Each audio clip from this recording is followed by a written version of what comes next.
you will receive an email with links to the presentation.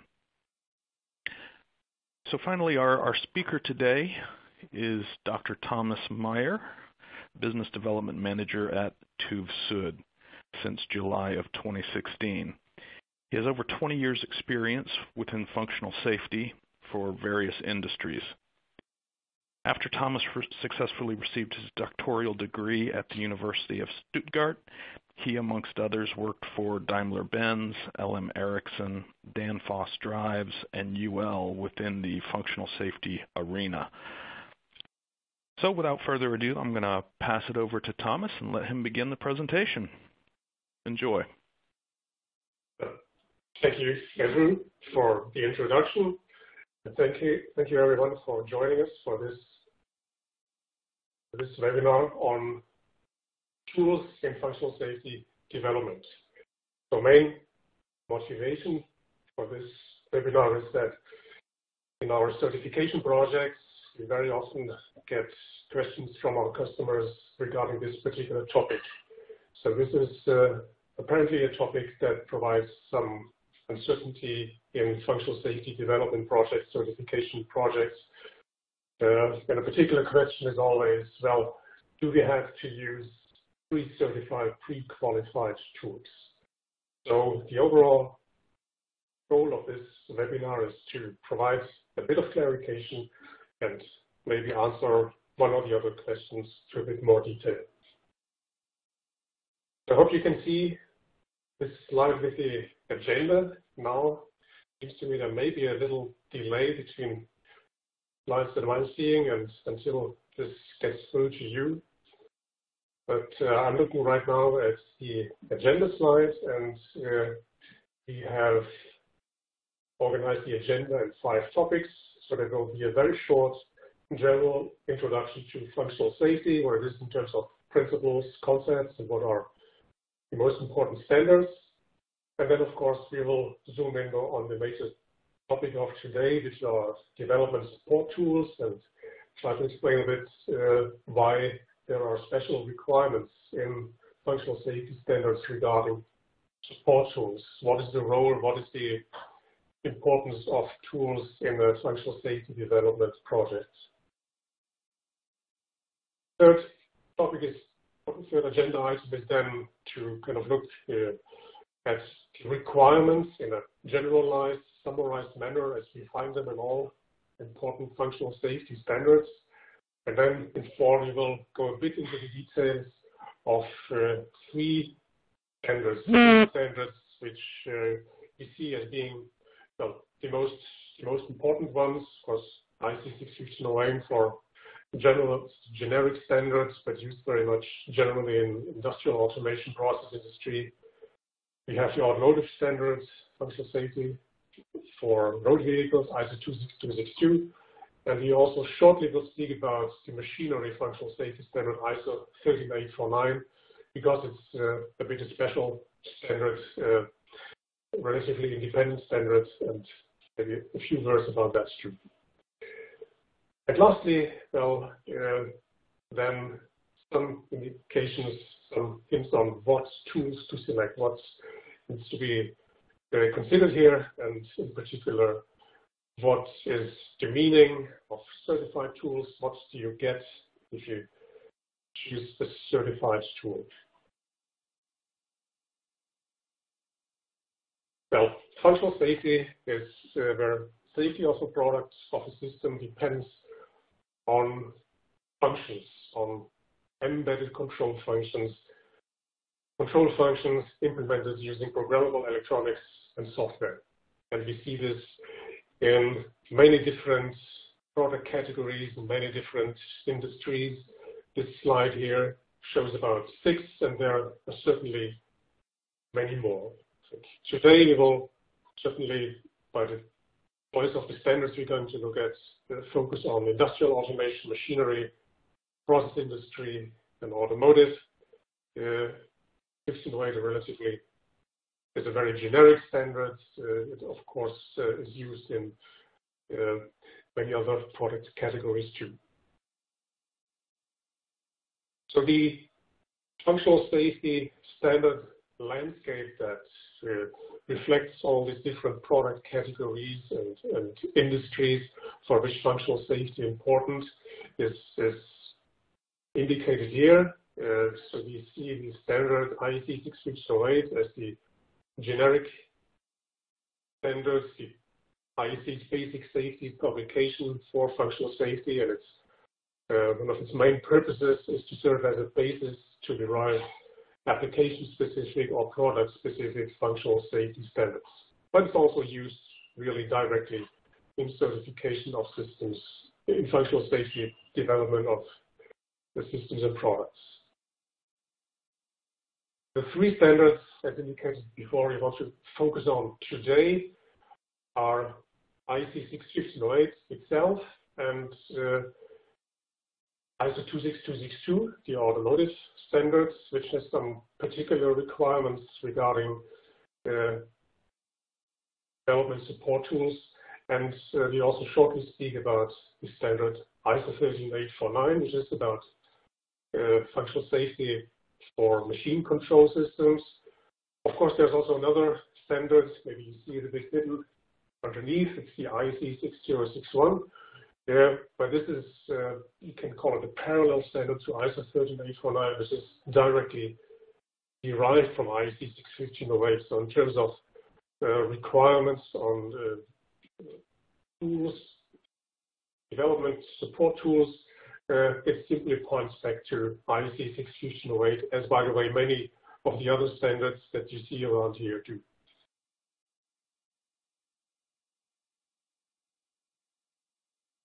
So what do these functional safety standards contain? What are the generic requirements we see them? And what are the concepts and principles that implement them? This is summarized here on one page. And we see four major topics that are addressed by all these functional safety standards that we have just seen on the previous slide. First of all, they're all risk-based. Before you even can start thinking about functional safety, you need to understand whether there actually are any hazards and risks that depend on safety-related, on embedded control systems. Are risks and hazards mitigated by such control systems, or do these control systems that already are here, are they really critical and need to comply with functional safety standards? All functional safety standards require an overall quality management that is focused on safety, on functional safety. They all implement and impose a life cycle, product development life cycle. There are requirements on the organization that develops or uses safety-related control systems. There can be requirements on independence and so on. And supplier management. Very often the functional safety project is not only one organization, but several organizations which have a client-supplier relationship. Distributed developments, as ISO 26262 calls it. And the last two important topics of functional safety requirements, functional safety standards, are the fact that things can fail. And of course, we have these two main categories of failures. We have the hardware random failures, and here hardware architecture failure control, detection, redundancy, and diversity is applied. Also, plain reliability. You have to do reliability prediction and calculations. And the other failure category are the so-called systematic failures, and these are really related to design faults. So it's faults in the design, especially of course in the software, for example, software bugs that leads to systematic failures. So you can see we have requirements really that are directly implemented by the products that determine what the product looks like. That's the functions, that's the architecture, and we have other requirements in functional safety standards that not directly tell us what the product will look like. These are the functional safety management, functional safety process related requirements. So functional safety always covers these two main aspects. It's the product, but it's not the product alone. It's also the processes, methods, tools, organization that is used in order to create the product. And of course, the topic that we will zoom in on today is tools, but we cannot really speak about tools without also speaking about the processes and methods these tools support or these tools implement. As a general rule, you shouldn't really start, in fact, with the tools as selecting tools. First of all, you should be clear what you actually want to achieve. You should be clear about what is your process, how do you, in the end, achieve a safety argumentation, how do you build your safety case. So that's the processes and methods that you want to apply. And only then, as a second step, you should decide which are the tools that you actually need that actually make sense in the context of the process and the methods that you have selected. It shouldn't really be the other way around. So tools, processes, and methods tightly connected, and the standards, what they do what they offer as a primary concept in order to avoid systematic failures, in order to provide good quality, in order to achieve and maintain safety, functional safety. That's a development life cycle based on the so-called V model. So what we have done here on this slide is try to draw a generic V model, a generic safety development life cycle, as it exists in all these functional safety standards that we have seen on the earlier slides. So the ISO 26262, if you know that standard, of course, it kind of uses three V models, one for the system level, then one for the hardware, and one for the software level. In other standards, in 16008 and 13849, you will see basically the diagram of the software V model of the software development life cycle, but it also indicates how this connects to the system and hardware level. In addition to really the development processes, which would be the left-hand side of the V model, and should be more verification and validation activities, which are represented by the right-hand wing of the V model. We also have numerous supporting processes, which are an indication of which you will see in the light blue box at the bottom. But for all these processes, for all these activities, these steps, you can find today tools that support these processes.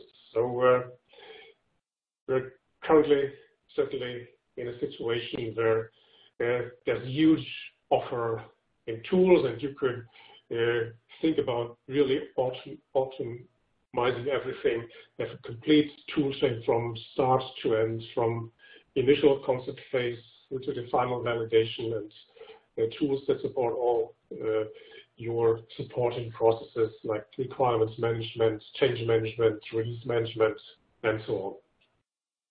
And this true, the standards really generally recommend tool supports in order to minimize human errors. So tools are good to do repetitive, systematic tasks, and they can really play an important role to help eliminate human error.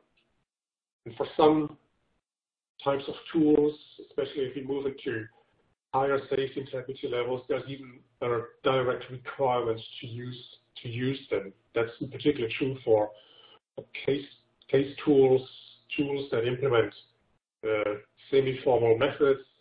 There's a clear requirement for this. But of course, also tools can fail.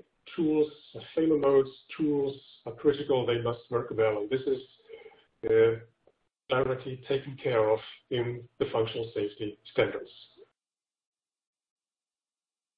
So on the next slide, what I try to do is to really have a generalized summary of requirements in functional safety standards on development support tools. First of all tools that are planned to be used in a functional safety project shall be listed and described. So you should be upfront aware of a good idea of all the tools that you intend to use. You should make an upfront selection to the extent possible. What are the tools that really are important, that really give you some value? Don't choose tools just because they exist. As I said before, you need to have a good understanding of your process, of how to build your safety case, and based on this, you should select the tools. And then there should be a list and a good detailed description of each and every tool that you intend to use in a functional safety development project. And that description, of course, should be how to use these tools, how they support you, and how they integrate with other tools. And it really covers all the tools, also the more standard, or you could say innocuous one that maybe are not so exciting, like the word processor, editor, word visual, and so on. It also includes all tools that you have maybe developed in-house, like scripts, like bridges between tools, Excel applications. If you use Excel, maybe to do your reliability calculations, predictions.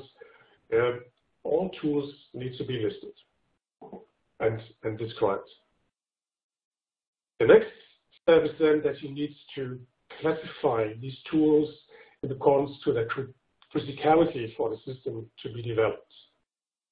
And really, that should be done in a systematic manner. So methods like HAZOP or functional FMEA are mentioned, and this is very much focusing by using these methods also not only on the normative functionality of the tools, but also of possible malfunctions of the tools. So this is what you get from applying a method like HAZOP or FMEA.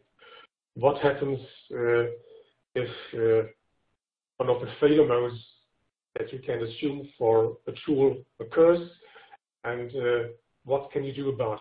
How can it be detected? Can it be mitigated? Can it be avoided? All these things need to be identified by thorough analysis and documented and specified.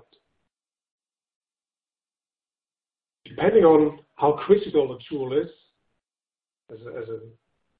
found out as a result of this analysis, you then need to qualify the tool. Qualification, that can mean different things, but basically you can say this is about validating the tool. Maybe you look at operational history.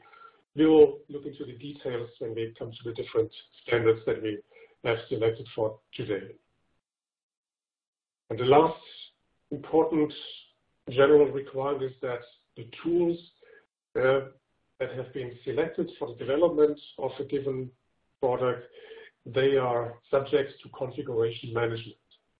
Okay, so in other words, if you get a certificate from TÜV SÜD for your product, and this certificate will relate, of course, to the hardware version and the software version, but it will also relate to the tool versions that have been used to create a project. Compiler version, for example, in particular, that's obvious, but it relates to all tools and all documents and complete set of documentation that has been created in the development for the tool of the product.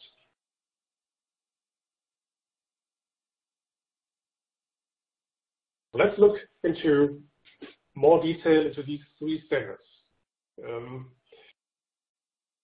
The classification of the tools according to IEC 61508 is presented by three levels, by three classes, from T1 to T3. T1 is the class for tools which can not directly or indirectly contribute to the executable code. So that's your text editor. That would be design describing tool. Yes. These are examples given by the standards. Level T2 is a tool. Is a tool that is basically used in the right-hand side of the V model. That's a tool that supports verification and validation. The failure of that tool could mean that you do not detect a bug in the software, for example. So that's maybe kind of indirect impact on the end product. And T3, that is the most critical level. So these would be tools that directly can impact the product, that can directly impact the software codes that comes out. So this is, of course, all tools that are related to translation, tools that automate really development and design tasks, and integration tasks, code generators, compilers, linkers, and so on. You could also say, well, you have a T3 tool. This is a kind of single point failure. It requires one failure in the tool, and this could mean that you have failure in the end product. For a T2 tool, it does require two faults. It requires that there's a fault or a failure in the tool, and of course, it also requires that there's a fault in the product, in the software, that you then do not detect because you have a corresponding failure or fault in the tool. And it's these three classes that need to be determined, and that then directly determines what you need to do in order to qualify these tools. If you have a T1, then you're done already. Then there's no need for qualification. If a tool does have an impact, if it is T2 or T3, then there must be a clear specification of the tool, defining the behavior, use constructions, and the constraints. That's, in most cases, what you get from a good user manual. But in addition to this, you also need to document the results of your hazard analysis, of your failure analysis that we have seen as an important task of the generic requirements for tools. So all the avoidance, detection, mitigation measures that you have derived as a result from your tool FMEA or from your tool hazard, they must be clearly specified and documented too. If it is a T3 tool, so a tool that directly can impact what in the end then comes out on the road or that ends up in a dangerous machine, then you must provide evidence for tool validation. That validation must cover a chronological record of all the validation activities. It must, of course, clearly relate to the tool version and related product documentation that has been validated. Also, the validation scope must be clearly specified. It's maybe not all tool features that you actually use that are actually relevant for a given development project. The related test cases, equipment, and result must be specified.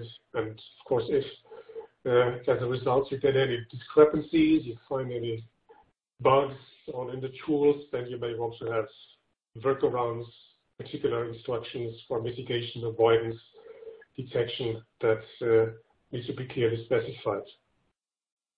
Another route, or maybe an additional route, is also to look at operational history tools. So that can be a valuable route of qualifying tools. But here, of course, you must take care that your operational history data is based on similar applications. The version history can be considered. It is not necessary that is operational history about the version that you will be using, so you can look at the version history, but that must be well documented. And lastly, of course, the configuration management covers tool and documentation and qualification evidence. Configuration management covers everything, not only the products, but also any document, any information, any work product you create, and it includes also the tools that you use.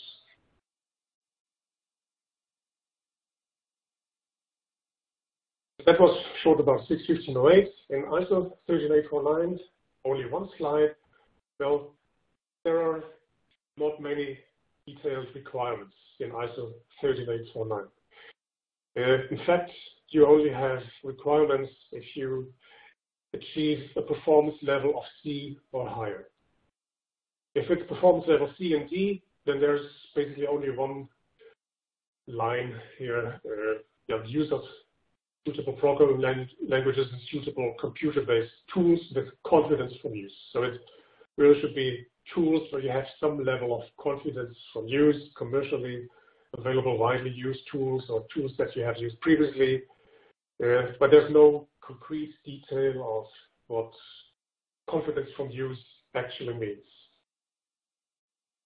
If it's for performance level E, then of course the 13849 standard points you back to IEC 61508, and then the qualification requirements that we have seen on the previous two slides apply. That's why so little requirements. Well, ISO 13849 is primarily an application level standard, so it is standard for the system integrator that rather selects devices and connects them and maybe customizes, parameterizes them. So ISO 13849 has some concrete detail about customization, parameterization tools or engineering tools, as they could be called. So that's where really the focus is. But if you develop machinery control systems and you're kind of in doubt what actually you need to do in terms of tools related to the development of embedded software, then you always could use the IEC 61508 standard, IEC 61508 standard as a guidance.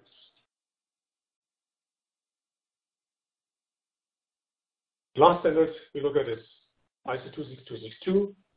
ISO 26262, in fact, in terms of tool classification, looks at two aspects. It both looks at the impact and the error detection and mitigation, and it has a parameter for each of these two aspects or these two dimensions. Regarding the tool impact, it only distinguishes two levels. Either there is an impact or there is no impact. So there are not three levels. So PI2 that covers both tools related to verification and validation, as well as any translation tool or automated design and implementation tool. And Tier 1 is really for tools that have no impact. That's your word processor and so forth. What is interesting in 26262 is that it also has a parameter for tool error detection. So this considers not only the tool itself, but the workflow, the processes, maybe other tools that are connected to the tool that you're looking at, and which may provide some level of detection of tool malfunction, of a tool error. And TD1 means there's a high degree of confidence that a failure of the tool is detected. And the high degree of confidence is achieved if actually, well, you have processes in place that fully comply with ISO 26262. Or in other words, if you consider the tool that you use as reliable or unreliable as you would consider a human engineer who does this task. Okay. TD3 would be selected if you have no confidence at all that something will be detected, and TD2 is a kind of intermediate level. There's not so much indication given when you do this, but I think if you do some level of verification, validation in your process of the tool outputs, but you're not sure if everything can be covered, then TD2 may be appropriate. But I think if you're really in doubt that you're able to detect faults, then to select TV3, no tool error detection, is of course the conservative choice to do.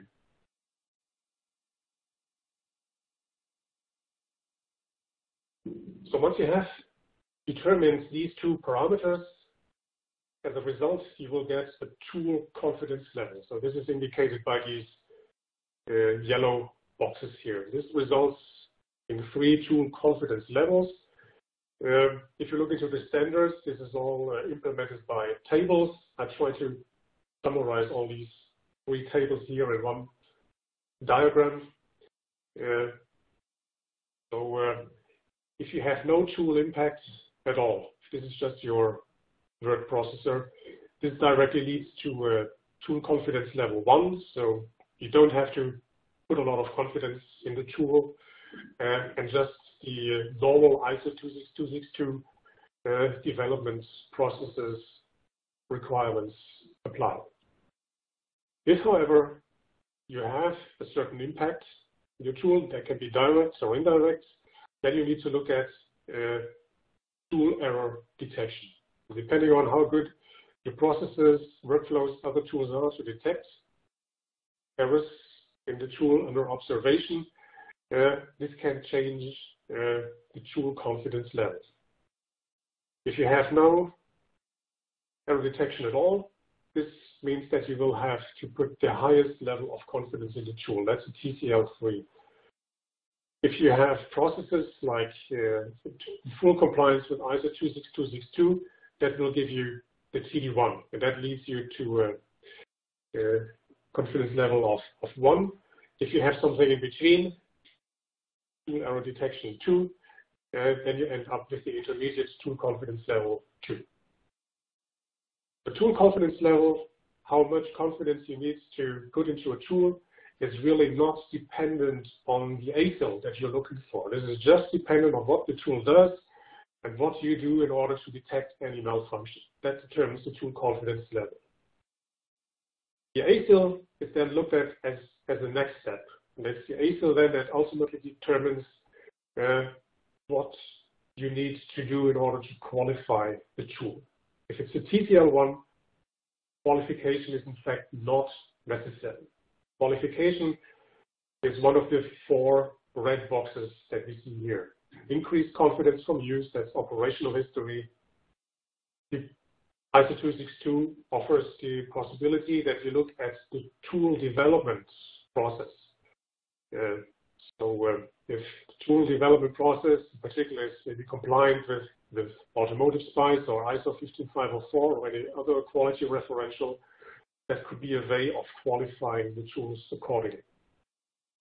If you really are looking for achieving a higher ASIL, ASIL C or ASIL D, then you need either do tool validation or you need to develop the tool in accordance with the functional safety standards. Tool validation means that you have to validate tests, provide evidence that tool complies with the specifications, that it does what you expect it to do, but it also looks at abnormal scenarios, at foreseeable misuse, at erroneous input from the user. It must consider failure scenarios. So it's a complete both validation of both the normative functionality, nominative functionality, and behavior in occurrence of failures and misuse. And you need to demonstrate by tests that you always end up in a safe situation.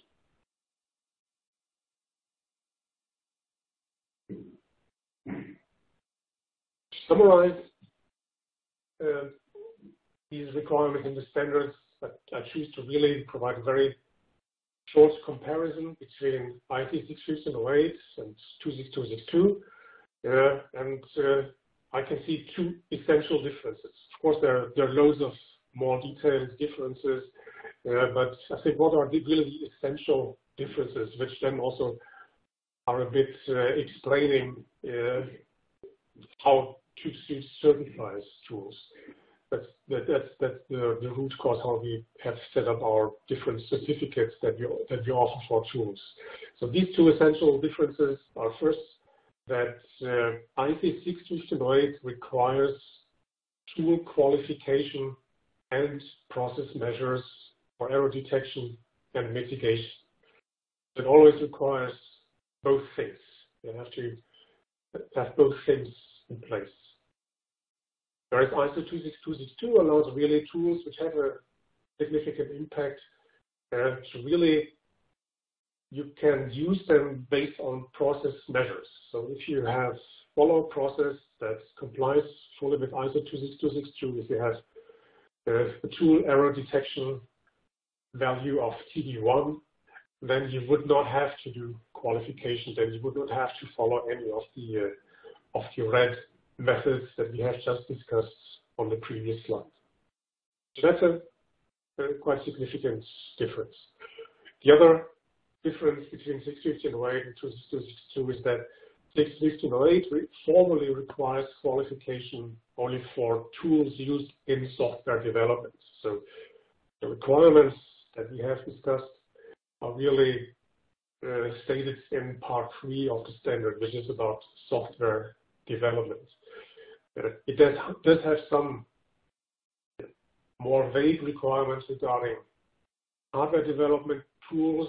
That includes also tools used for ASIC and FPGA development. So there's kind of proven in use indications, but the details and formal qualification requirements exist so far only for tools that are used in software development. ISO 262, on the contrary, doesn't really distinguish. It looks at any tool that supports the complete, that supports any process, any activity in your complete development lifecycle, not only software, but also on the system and hardware level, complete lifecycle.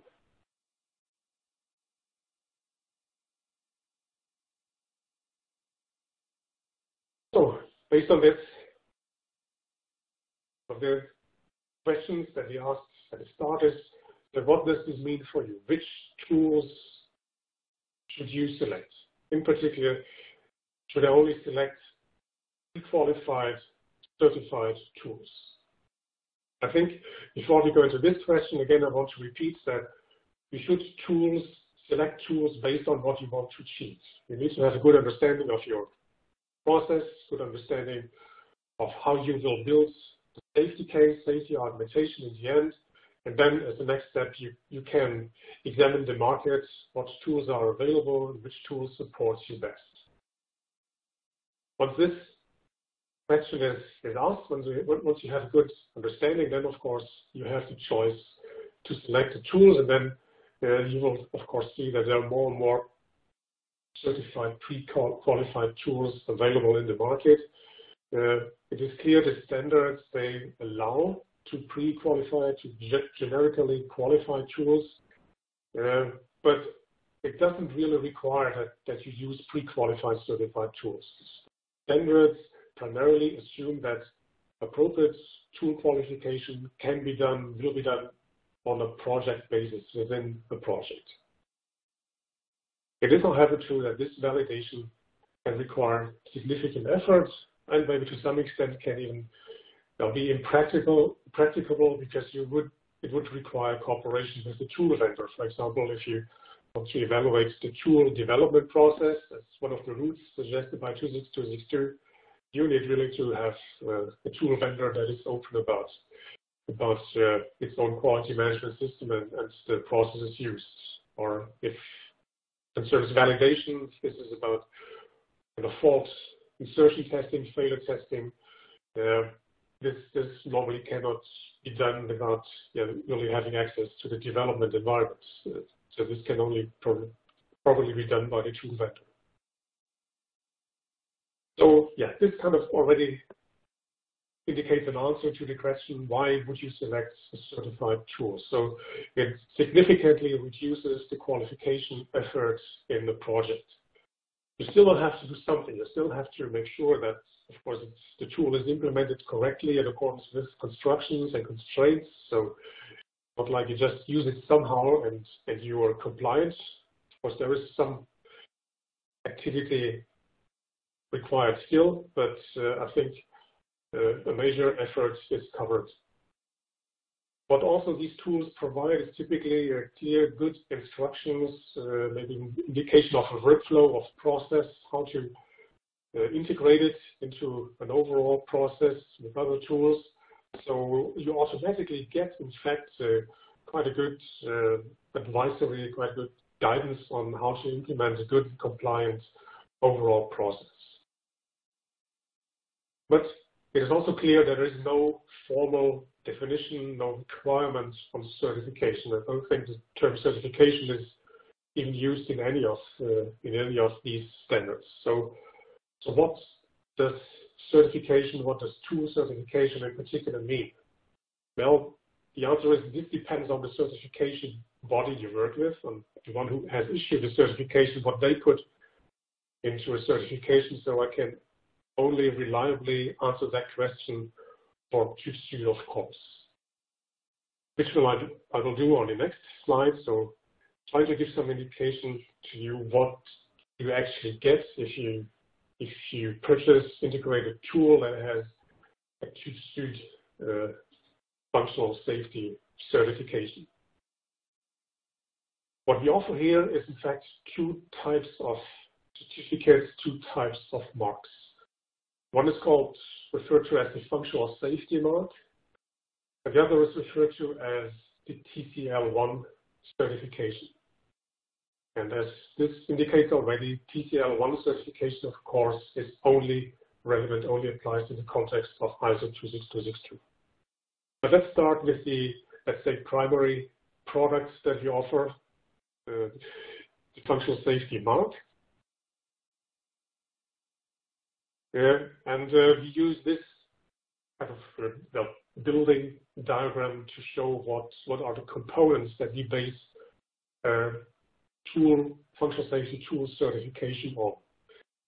And as the foundation, you see three main columns, three main pillars, which very much correspond to the qualification routes that we have seen for 26262 standards and that are also required for IEC 61508. We will evaluate the tool development process. This is an audit, look at project planning, configuration management, change management, and so forth. Of course, if there is if the tool vendor works with a well-known national or international quality standard like automotive SPICE, so that would be already a good position and would ease our evaluation task. Regarding validation, we will have a review of validation evidence, the test specifications, test reports, and we may also conduct some tests ourselves, some witness testing. Whereas increased confidence from user, of course, is only applicable if there is a use history, if this is a legacy tool, if there is some significant operational history. So this is not always the case, of course. We also look at customer information. What do we mean by customer information? Well, this is the interaction of tool vendor and their customers. Is there a good defect management system? Is there a good follow-up in place, a hotline, and things like this? Are customers informed about new releases, about bug fixes, so on? And the safety manual, of course, that's clearly always a part of our evaluation, which both includes the nominative functionality and any of the detection, mitigation, and the workflow around that needs to be implemented in order to provide a certain level of tool detection and so on.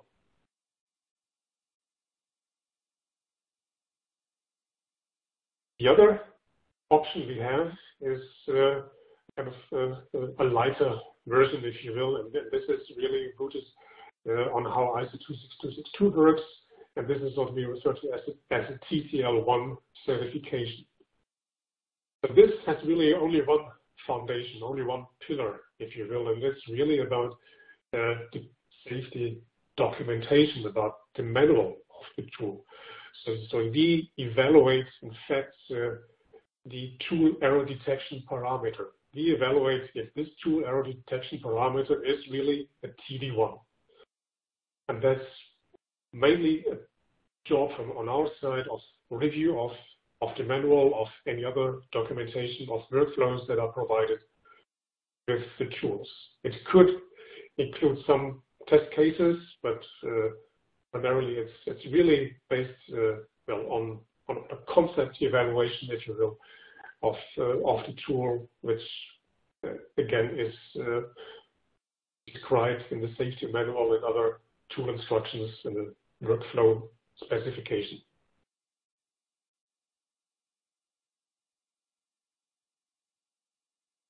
So to summarize this, to compare these two values, is right here.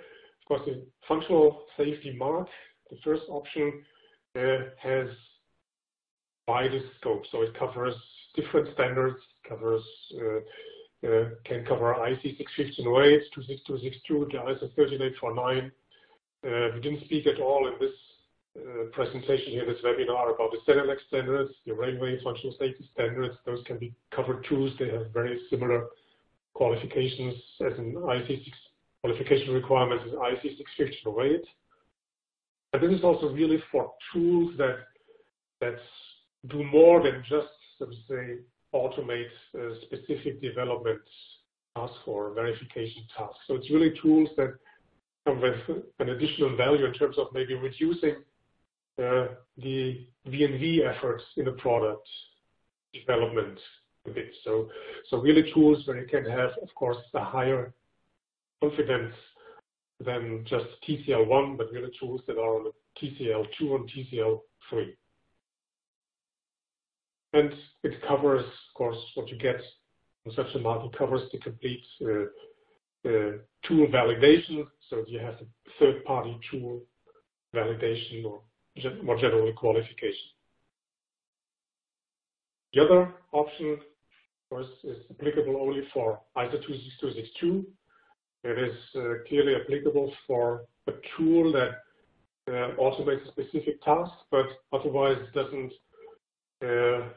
remove any action, any task, any activity that you else need in order to be compliant with ISO 26262. What is true for both options is that you really get a third-party assessed tool documentations in terms of use instructions, workflow descriptions that facilitates compliance with functional safety management and process requirements. You could say, well, what I said before, that we first should be clear about the process, then select the tools.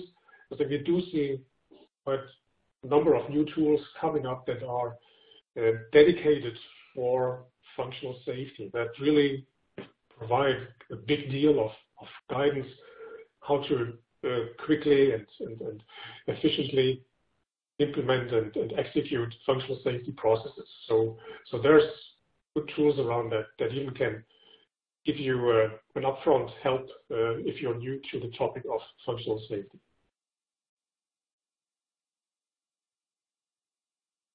The last slide of my presentation today is a little outlook on the standards future, what is coming up, what is expected.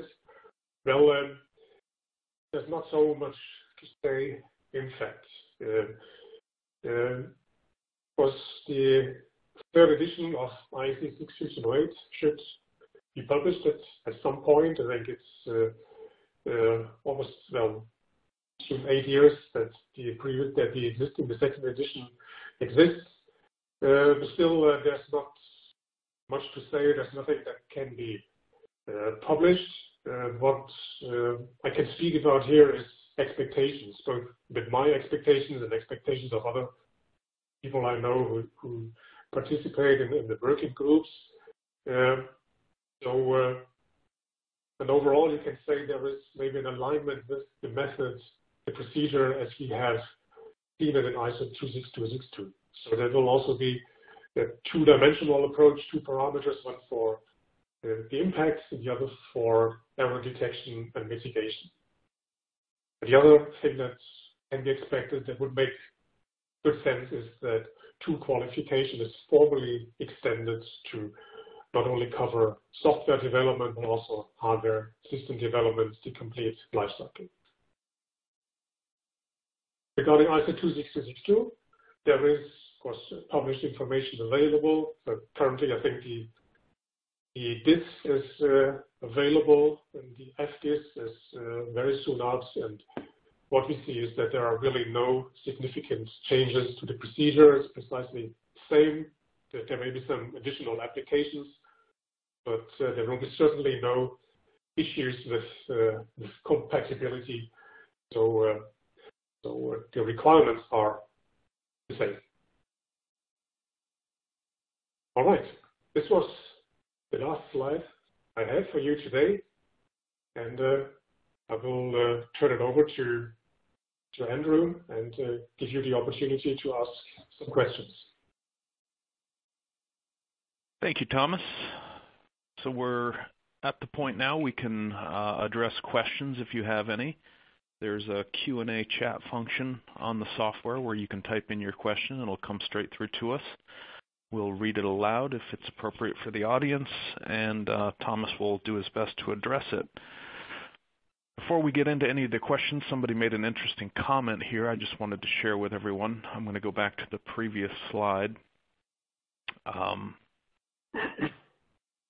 Someone commented the one more bullet for the third edition, requirements will be clarified for tool users versus for tool developers. Do you have any familiarity with that, Thomas? I don't have no familiarity, but what I understand is that 6.8 will have special requirements for tool vendors. Okay, interesting. So kind of a development process, so that's what I understand. Right. Well, we've got a couple additional questions here. Get to the first.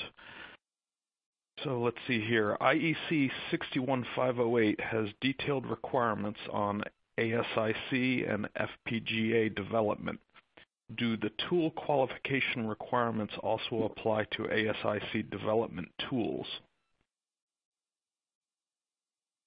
Well, yes. I think I've indicated it already in the presentation a bit. In fact, formally, the answer would be no.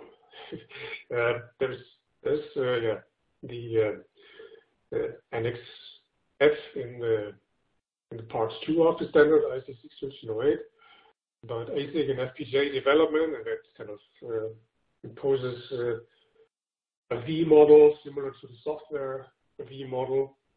But when it comes to qualification of the tools that you will use in ASIC, FPGA, V development, and so on, it is rather short. I think it uses the term proven in use for it, and it also indicates what it's not really the proven in use that it would use for an embedded component, for which there are quite particular requirements in the standard, but it's they use the term proven in use also for these FPGA and ASIC tools, and I think one of the indications is that proven in use is given if it has been used for a significant time, and significant time seems to be 2 years. Otherwise, they will expect that the tool is widely used and well maintained, commercially maintained. Excellent. But I think this is a kind of thing that many of customers that we have to come to us and the inquiries on tool certification. I think they kind of see that there may be already a bit of vagueness in the standard, and we also have really customers that come to us to have hardware development tools certified using the same criteria that are to be used for the software development tools. Got it. Okay, we've got another unique question here. This attendee says, for high TCL and high ASIL levels, are formal methods actually used? Then he says formal program verification methods. Okay, this would be, the question is high TCL and high ASIL, so this would relate to, understand this question as are formal methods used in the development of development support tools. And really here the answer is no. There is no requirement for this. There is no,